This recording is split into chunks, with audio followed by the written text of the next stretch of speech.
দর্শক, শেখ হাসিনার রায় ঘোষণা ঘিরে নাশকতা এড়াতে ঢাকা ও গোপালগঞ্জ সহ 4 জেলায় বিজিবি মোতায়েন করা হয়েছে। গোপালগঞ্জের চিত্র জানাতে সরাসরি যোগ দিচ্ছেন ফরিদপুর থেকে আমাদের সহকর্মী আনিসুর রহমান। আনিসুর, সবশেষ পরিস্থিতি জানাবেন আমাদের। জেলায় রাত থেকে কোনো নাশকতামূলক কার্যক্রম হয়েছে কিনা জানাবেন।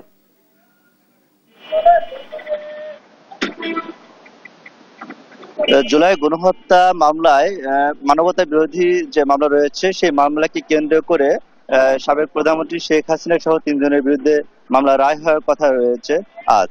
এই রায়কে কেন্দ্র করে ফরিদপুরে কিন্তু আইন শৃঙ্খলা বাহিনী খুব কঠোর অবস্থানে রয়েছে।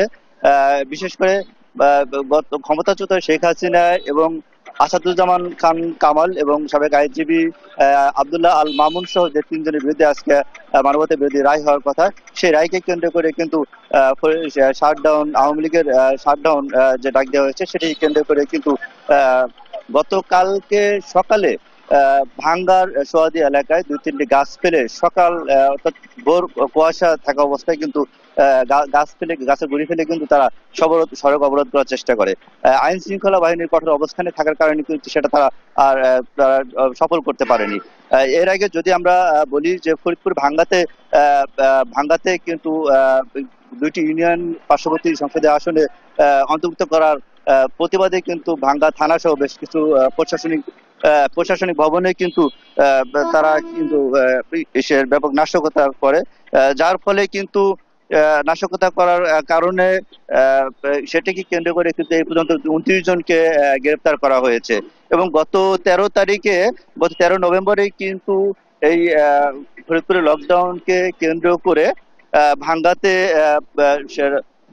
আওয়ামী লীগের নেতাকর্মীরা কিন্তু সড়ক অবরোধ করে এবং ব্যাপক নাশকতা সৃষ্টির চেষ্টা করে, যার ফলে এই ফরিদপুরে কিন্তু আইন শৃঙ্খলা কঠোর অবস্থায় রয়েছে।